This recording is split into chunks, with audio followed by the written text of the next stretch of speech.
वेदांत सार का चिंतन सुबोधिनी टीका के साथ हम कर रहे हैं।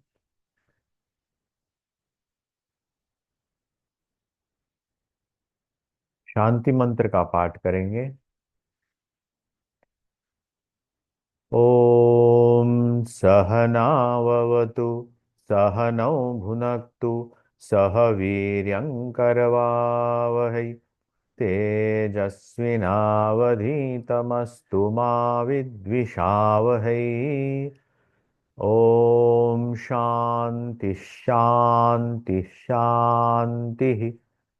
ॐ भद्रं कर्णेभिः शृणुयाम देवाः भद्रं पश्येमाक्षभिर्यजत्राः स्थिरैरङ्गैस्तुष्टुवागुंसस्तनूभिः व्यशेम देवहितं यदायुः।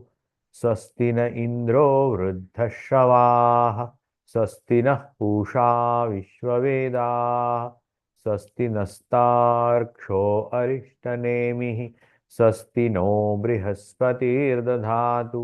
ओम शांति शांति शांति। ओम सदाशिवसमारंभां शंकराचार्यमध्यमाम् अस्मदाचार्यपर्यन्तां वन्दे गुरुपरम्पराम्। श्रुतिस्मृतिपुराणानाम् आलयं करुणालयं नमामि भगवत्पादं शङ्करं लोकशङ्करम्।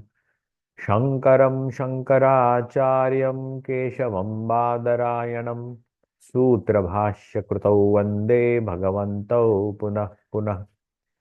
ईश्वरो गुरुरात्मेति मूर्तिभेदविभागिने व्योमवद्व्याप्य देहाय दक्षिणामूर्तये नमः। अखंडं सच्चिदानन्दम् अवाङ्मनसगोचरम् आत्मानमखिलाधारम् आश्रयेऽभीष्टसिद्धये। कृष्णानन्दं गुरुं नत्वा परमानन्दमद्वयं वक्ष्ये वेदान्तसारस्य टीकां नाम्ना सुबोधिनीम्। अर्थतोऽप्यद्वयानन्दान् अतीतद्वैतभानत गुरुनाराध्य वेदान्तसारं वक्ष्ये यथामति।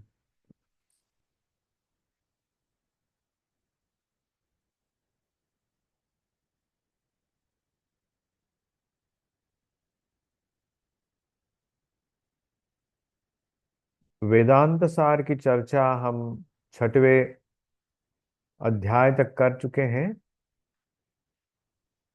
जहां गुरु अपने शिष्य को अध्यारोप अपवाद के माध्यम से इस न्याय के द्वारा, इस पद्धति के द्वारा ये वेदांत के कॉन्सेप्ट या उस अगोचर सच्चिदानंद अखंड का जो की धारणा करने के लिए कुछ मेथड्स समझाते हैं। तो कुछ उदाहरण देते हैं। पहला उदाहरण वो रज्जु सर्प का देते हैं। रज्जु के ऊपर सर्प का दिखना, अनुभव होना, जहां हम बहुत ही पूरा अंधकार भी नहीं, पूरा प्रकाश भी नहीं, आधा अधूरा प्रकाश जब होता है, ट्वाइलाइट, तभी ही ये अवस्था हमारे मन में उभरती है। तो ऐसे बहुत उदाहरण देते हैं। और वो अ, सर्प आया कहाँ से? तो बोले विवर्त है। विवर्त उस भाव से आया जो है ही नहीं, लेकिन हमें दिखाई दे रहा है। और उन्होंने ये भी बताया कि व्यष्टि और समष्टि, इन दो पद्धतियों से उन्होंने ये किया कि ये जगत क्या है। ये समष्टि भी है इसमें और व्यष्टि भी है। व्यष्टि होगा इंडिविजुअल लेवल पे, अज्ञान और समष्टि हुई कलेक्टिव इग्नोरेंस। तो इन चीजों से अपने शिष्य में वो एक भाव निर्माण करते हैं, जाकर कि वो उस अखंड का कॉम्प्रहेंड कर सके, अखंड की धारणा अपने मन में कर सके। तो उसके लिए वो वन और जलाशय का उदाहरण लेते हैं। उस वन में इंडिविजुअल होते हैं पेड़ वृक्ष, और जलाशय में इंडिविजुअल होता है वापी कूप तड़ाग इत्यादि। तो हम इस जगत में खुद को एक इंडिविजुअल मानते हैं, और इस जगत में जो भी चल रहा है कलेक्टिवली चल रहा है, ये इस मानते हैं। ये धारणा जो हमारे मन में हो है, वो एक अज्ञान कहें या पूरा भी ज्ञान न कहे, इस अवस्था में डामाडोल में रहता है। और इसी को अ, मद्देनजर रखते हुए हमारी जो मनुष्य की मानसिक धारणा है, मानसिक अवस्था है, उसको ही हाथ में रख करके वहीं से वो समझाने लगते हैं। मनुष्य का मन एक इंडिविजुअल चीज को देखता है, उसी को जनरलाइज करता है, और सामान्य भाव मैंने पूर्णता को मैंने ज्यादा एक्सपांस में भी देखना चाहता है। ये हमारे मन की या बुद्धि की एक विचार करने की पद्धति है। उस पद्धति को ही ये गुरु है हमारे, वो अ, वेदांत की धारणा हमारे मन में कराने के लिए प्रयोग करते हैं। तो उन्होंने पहले देखा ये प्राज्ञ इंडिविजुअल को कहा प्राज्ञ है, और उसमें मलिन प्रधान है, ये मलिन सत्व प्रधान है, और ईश्वर वो विशुद्ध सत्व प्रधान है। ऐसे करके दोनों में भेद करना चालू किया, और कहें कि वहाँ आनंद ज्यादा है। अ, उनको एक नाम दिया आनंदमय कोश। सुषुप्ति एक उसकी उसको एक अवस्था बताई। ऐसे करके इसी पद्धति से उसमें कौन से इंग्रेडिएंट्स आते हैं, तो 17 प्रकार के इंग्रेडिएंट्स बताए। सूक्ष्म शरीर के बारे में बताया। ये 17 जो ये है वो कारण शरीर। उस कारण शरीर में सूक्ष्म शरीर, कारण शरीर, स्थूल शरीर, उसके बाद पंचकोश, आनंदमय कोश, विज्ञानमय कोश, मनोमय कोश, प्राणमय कोश, और अन्नमय कोश, ऐसे 5 कोशों के बारे में बताया। 3 अवस्थाओं के बारे में बताया, जागृत स्वप्न सुषुप्ति के बारे में बताया, और 3 प्रकार के शरीर, कारण शरीर, सूक्ष्म शरीर, और स्थूल शरीर के बारे में उन्होंने बताया। और बाद में यहां तक हुआ, ये जस्ट हम लोग बाहर जो देख रहे हैं उसी को उन्होंने सही से डाइसेक्ट करके बताया, भाग करके बताया कि ये यहाँ है, ऐसा है, ये ऐसा है।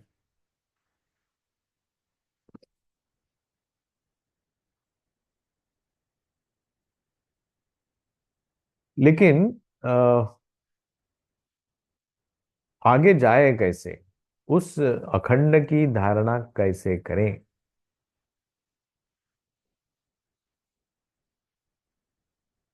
तो हमें वो जो धारणा है या कहिए अखंड, वो दिखने में कठिनाई किसकी है?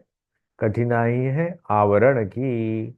अस्य अज्ञानस्य आवरण विक्षेप नाम अस्ति शक्ति द्वयम्। 2 प्रकार की शक्तियां हैं, इसलिए हमें वो अखंड का बोध नहीं होता, सच्चिदानंद का जो बोध है हमारे मन में नहीं जगता। अवांग मनस गोचर जो चीज है वो हमारे लिमिटेड एपर्चर्स जिसको कहते हैं, मतलब सेंसेस जो है, ज्ञान अर्जन करने की जो, हाँ, जो कान है, त्वचा है, आंख है, नाक है, इनसे जो जाना नहीं जा सकता, मतलब जानना नहीं जा सकता नहीं बोल रहा है, ये इन लिमिटेड चीजों से वो जाना नहीं जा सकता। लेकिन उसको जानने की पद्धति है वो गुरु ही जानता है। उसके लिए अपने जो साधनाएं हैं ये सब करते हुए आगे चलते हैं। तो ये इस आवरण शक्ति के लिए उसकी धारणा नहीं होती। और आवरण शक्ति आ गई तो विक्षेप तो खड़ा ही है वहां पे, जो अलग अलग चीजें दिखाने के लिए। तो आवरण शक्ति ही तावद अल्पो अपि, अल्प होने के बावजूद भी आवरण शक्ति मेघो अनेक योजना आयतनम आदित्य मंडलम अवलोकयितृ नयनपथ विधायकतया यथाच्छादयतीव तथा ज्ञानम परिच्छिन्नम अपि, सॉरी, अपरिच्छिन्नम अपि आत्मानम अपरिच्छिन्नम असंसारिणम अवलोकयितृ बुद्धिपिधायकतया आच्छादयति इव तादृशम सामर्थ्यम। इसका सामर्थ्य क्या है? ये दो शक्तियों का सामर्थ्य क्या है? एक ढक देता है और एक विक्षेप करता है, मतलब अलग अलग चीजें ही दिखा देता है। जैसे रज्जु में आवरण हो गया और आवरण पड़ते ही वो सांप दिखने लगा, या और कुछ दिखने लगा, लकड़ी दिखने लगी, या किसी खड्डा दिखने लगा वहां पे कुछ, ऐसे बहुत कुछ दिख सकता है। Depends on what is your mental conditioning. आवरण शक्ति ही तावद अल्पो अपि। आवरण शक्ति क्या है? जैसे ऊपर में उदाहरण दिया है कि मेघ तैयार होता है सूर्य के माध्यम से ही।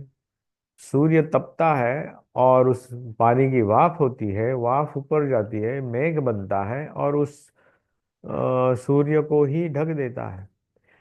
तो बोले मेघो अनेक योजनाय अनेक योजन आयतनम आदित्य मंडलम। ये जो आदित्य मंडल है अनेक योजन, योजना मतलब सेवरल थाउजेंड किलोमीटर अवे,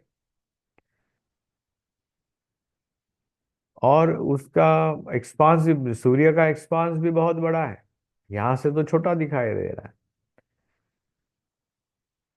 तो वो इस ये मेघ उसको ढक देता है। अवलोकयितृ नयन पथ पिधायकतया, वो क्या करता है? नयन पथ मतलब हमारी आंखों का जो देखने का पथ है, मैंने मार्ग है, उसको अवरोध करता है। विधायकतया अवरोध, हमारी आंखों में वो अवरोधक है। सूर्य को अवरोध नहीं है, सूर्य अपने हिसाब से तेज पुंज होकर के तपता है, उसकी किरणें चारों तरफ जाती रहती है, तो हमारी आंखें ढकती है। लेकिन हम क्या कहते हैं? सूर्य ढक गया। सूर्य कैसे ढकेगा? यथा आच्छादयति इव, इव कहा है मतलब जैसे वो उसको ढक देता है ऐसे। तथा ज्ञानम, हम्म, अपरिच्छिन्नम अपि आत्मा, अपरिच्छिन्नम अपि आत्मानम अपरिच्छिन्नम संसार संसारिणम अवलोकयितृ, जो संसारी बुद्धि विधायकतया आच्छादयति इव। बुद्धि विधायक, बुद्धि में आवरण होता है उसका।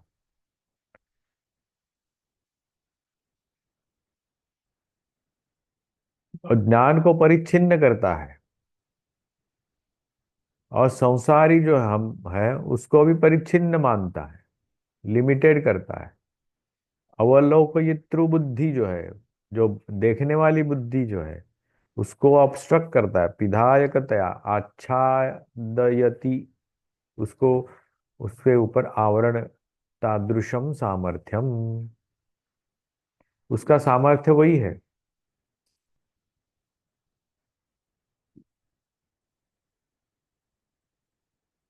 घनच्छन्न अर्कम घनच्छन्न, अच्छा सॉरी, घनच्छन्न दृष्टि घनच्छन्न मर्कम, यथा मन्यते निष्प्रभम चाति मूढ़ः, तथा बद्धवद् भाति यो मूढ़ दृष्टेः, स नित्योपलब्धि स्वरूपो अहमात्मा।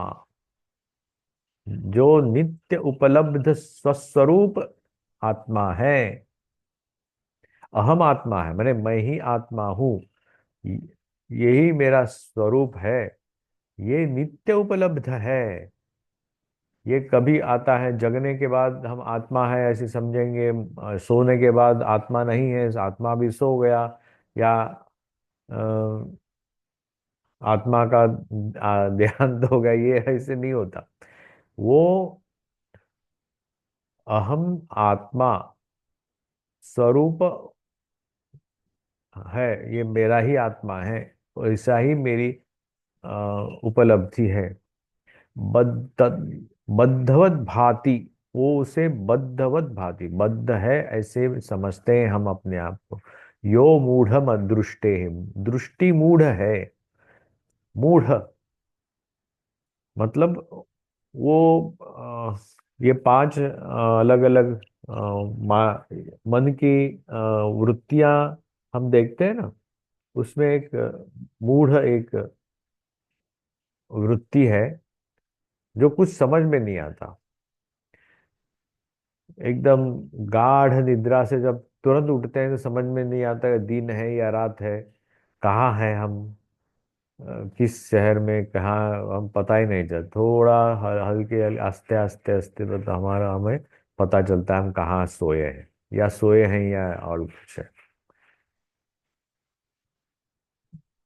घनच्छन्नम दृष्टि, ये दृष्टि घनच्छन्न, घन मतलब उस मेघ से ढकी हुई। हम क्या देखते हैं, घनच्छन्न अर्कम, देखते हैं अर्क घनच्छन्न हो गया है, अर्क ढक गया है। यथा मन्यते निष्प्रभम, और वो निष्प्रभ हुआ है ऐसे समझते हैं कि ये जो सूर्य निष्प्रभ हो गया, ऐसा कौन समझता है? च अति मूढ़, जो अत्यंत मूढ़ व्यक्ति है वो समझता है। लेकिन उस मेघ को वो किसके द्वारा देखता है? उसी सूर्य के प्रकाश में ही उस मेघ को वो देखता है, वो अपने को समझता है, आसपास की चीज दिखता है। एकदम पूरा अंधेरा है तो वो मेघ सूर्य को नहीं ढक पाएगा। मेघ है ऐसा भी नहीं दिखेगा, मेघ दिखता है उस अ, प्रकाश में ही, सूर्य के प्रकाश में ही दिखता है। तो हमारी दृष्टि मूढ़ है, हमारी समझ मूढ़ है, इसलिए ये जो नित्य उपलब्ध हमारा जो स्वस्वरूप आत्मा है, वो उसे हम समझ नहीं पाते।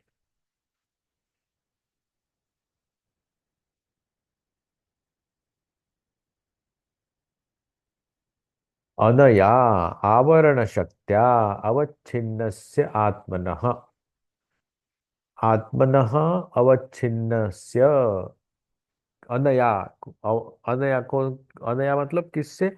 ये आ, शब्द क्या है? ये है आकारांत स्त्रीलिंग शब्द अनया, क्योंकि वो शक्त्या के साथ जुड़ा हुआ है।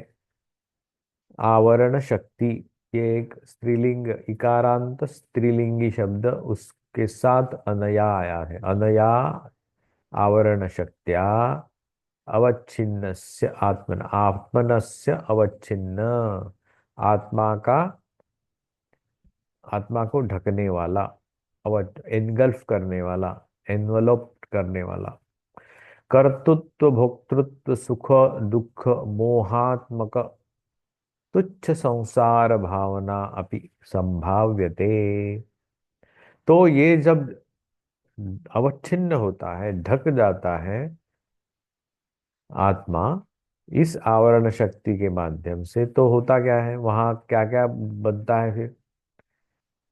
कर्तृत्व आता है, भोक्तृत्व आता है। कर्तृत्व आया तो क्योंकि कर्तृत्व, क्योंकि मुझे भोगना है इसलिए कर्तृत्व करना है। उससे क्या होगा, वो भोग करने से हमें सुख प्राप्त होगा। वो समझो ठीक से भोग नहीं कर पाए तो दुख होगा, या समझो भोग करते करते ये भोग भी छूट जाएगा, इस डर के कारण फिर भी दुख होता है। मोहात्मक, मोह में और चाहिए, ये भोग कम है और अलग प्रकार का भोग चाहिए, यही और चाहिए, ऐसे करके सुख दुख मोहात्मक तुच्छ संसार भाव, तुच्छ है संसार भावना अपि संभावित। ये संसार भावना क्या है? सुख दुख मोहात्मक। ये जो भाव आते हैं कर्तृत्व भोक्तृत्व से, सुख दुख मोहात्मक संसार भावना, यही है, और कुछ संसार भावना नहीं है। संभाव्यते, इनकी संभावना है, माने होता ही है वो। यथा स्वाज्ञान स्व अज्ञानेन आवृतायाम रज्ज्वाम सर्पत्व संभावना। यथा स्व अज्ञानेन, खुद के अज्ञान के कारण, हाँ, आवृत जो रज्जु है उसके ऊपर रज्ज्वाम,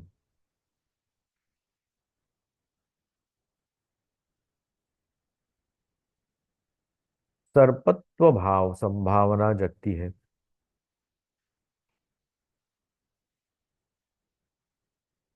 रज्जु के ऊपर सर्पत्व संभावना तभी ही जगती है जब सही से हम उसे नहीं देखते, आवृत, आवरण शक्ति के माध्यम से। विक्षेप शक्ति ही तो, अभी विक्षेप शक्ति क्या करती है वो देख देख बताते हैं। अब तक हमने देखा कि आवरण शक्ति का खेल देखा। आवरण शक्ति से हमें कर्तृत्व भोक्तृत्व सुख दुख मोह ऐसे सब आया। अब विक्षेप शक्ति ही तू यथा रज्जु रज्ज्वज्ञानम स्व आवृत रज्जौ स्वशक्त्या सर्पादिकम उद्भावयति इव।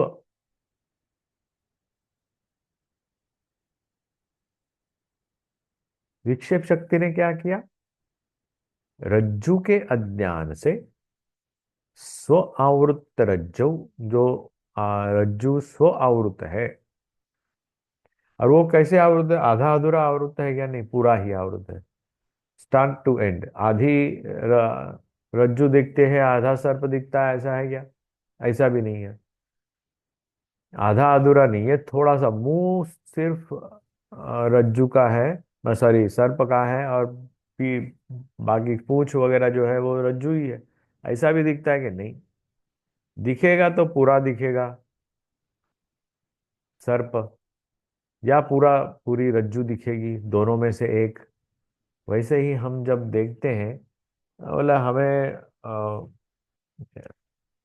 ज्ञान हुआ है, हम ये आत्मज्ञानी व्यक्ति है। कभी कभार हम जगत देखते हैं, कभी कभार हम अ, मतलब थोड़ा जगत भी देखते हैं, और कभी आत्म समाधि में, मेरा ऐसे नहीं होता।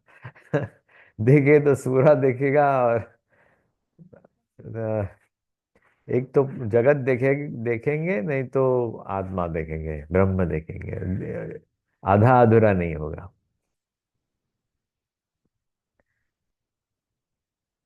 आधा जैसे आधा रज्जू और आधा सर्प, ये मिक्स नहीं रहता है इस जगत में।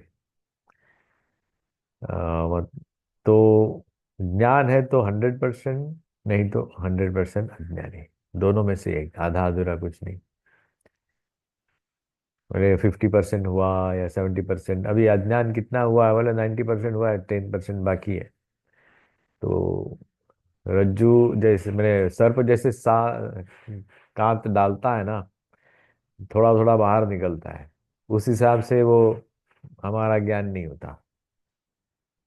विक्षेप शक्तिस्तु यथा रज्ज्वज्ञानम स्वावृत्तरज्जौ स्वशक्त्या सर्पादिकमुद्भावयति।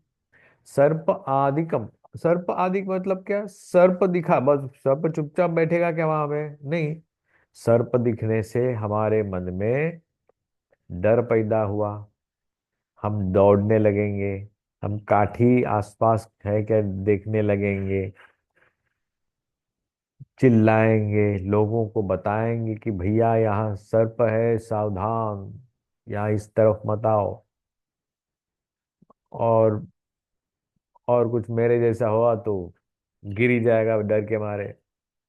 हाँ, ऐसे बहुत कुछ होगा। आदि का मतलब उसका जो भी सर्प दिखने के बाद जो भी मानसिक और शारीरिक आविष्कार होना है वो होगा, हमारे में रिफ्लेक्शन होगा।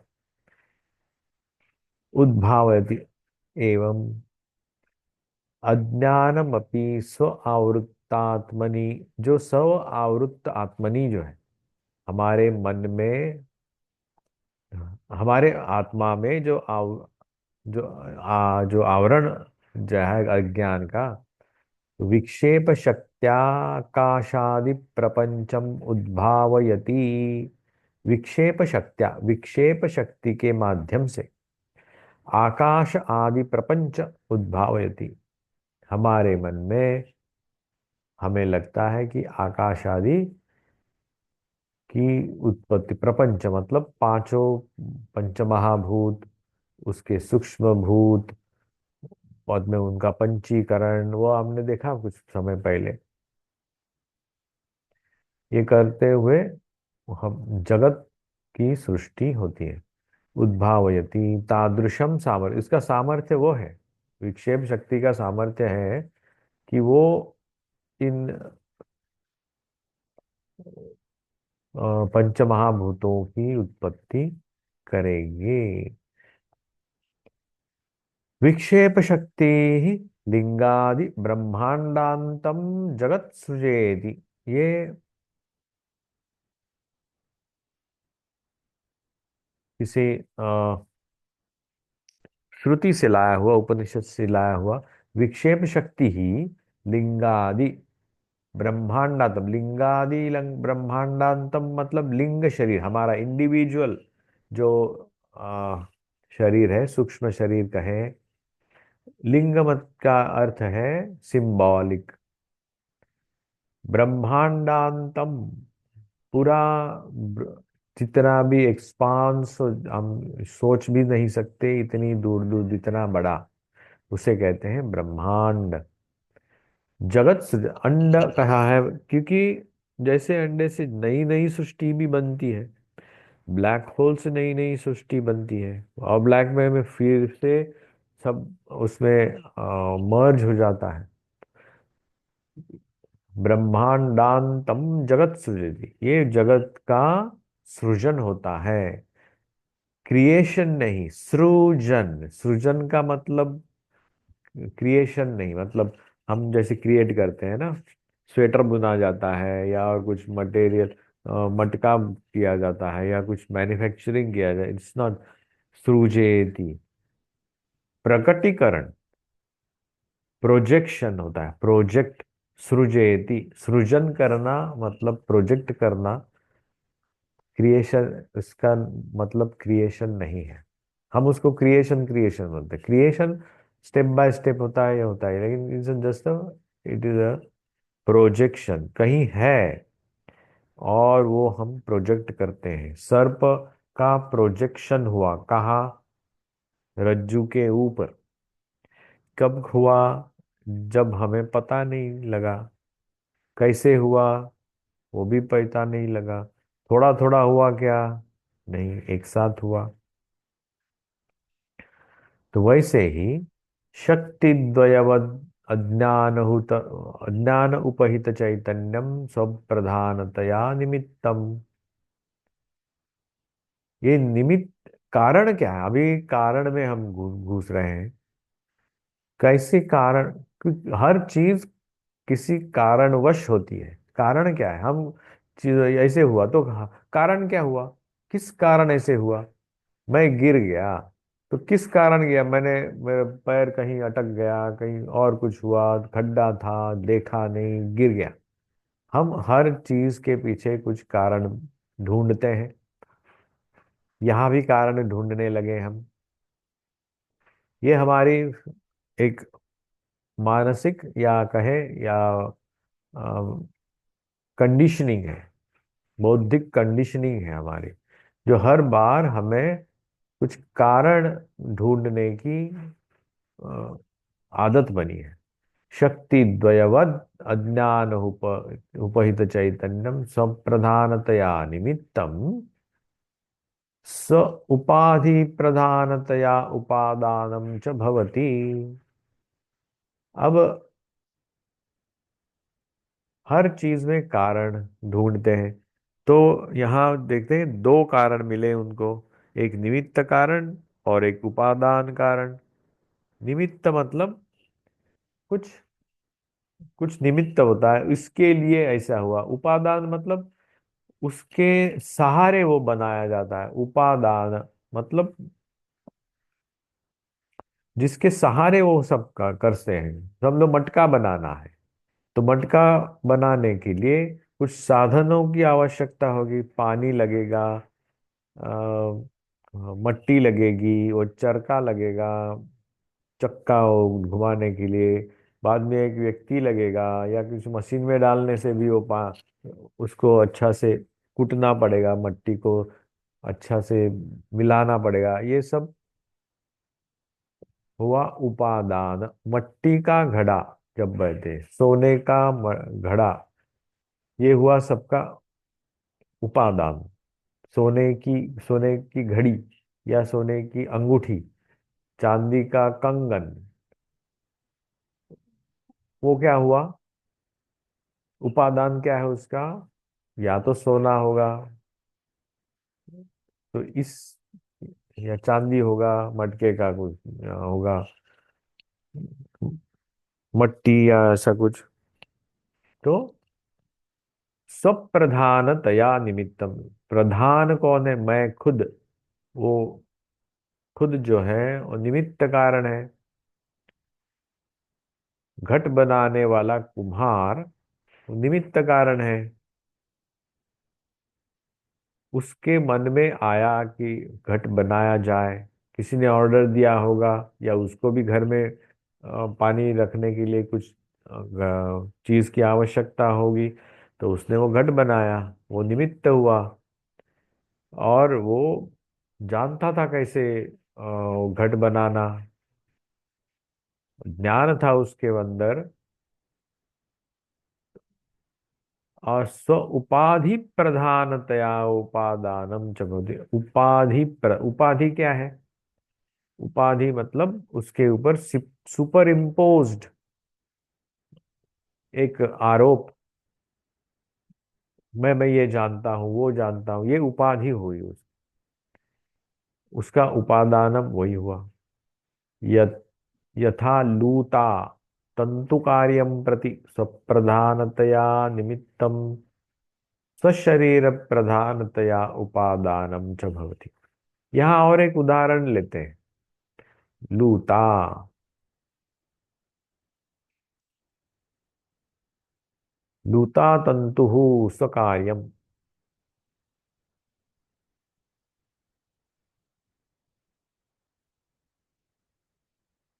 जैसे हम मकड़ी देखते हैं, मकड़ी क्या करती है? चुपचाप अकेली नहीं रहती। वो अब जाल बुनती है, उस जाल में अपने आप को टांगी हुई रहती है आराम से। That is a catch for that creature. तंतु कार्यम प्रति स्वप्रधानतया, वो तंतु कहाँ से निकालता है? अपने अंदर से ही निकालता है। और वो हो गया निमित्तम। निमित्त कारण क्या है उस जाल का? जाल का निमित्त है वो खुद मकड़ी।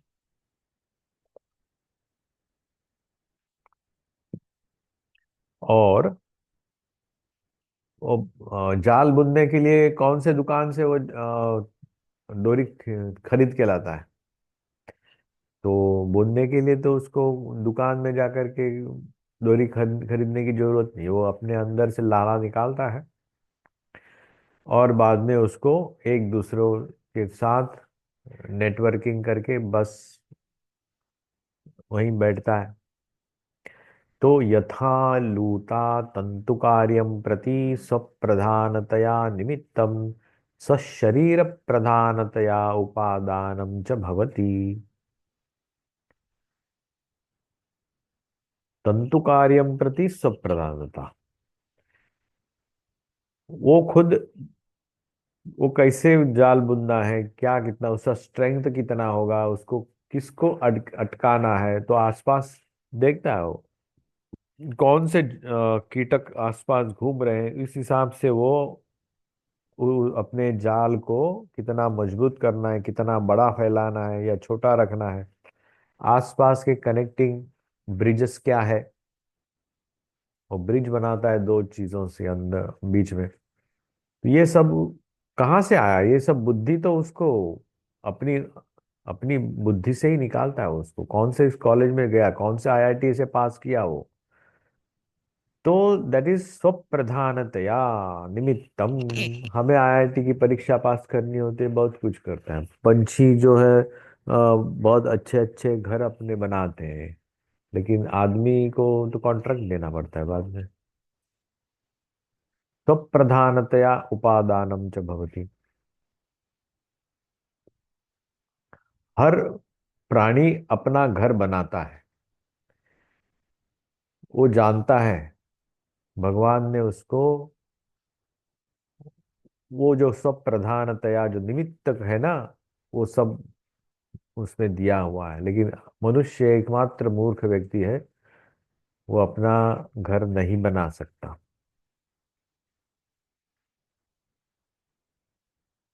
जो भी है, आज यहीं रुकते हैं with this note of displeasure. गांव के लोग अपना घर बनाते हैं ऑफ कोर्स, पत्ते एक जुगाड़ करके, और दीवार बनाते हैं बम्बू की, उसके ऊपर मट्टी लगाते हैं।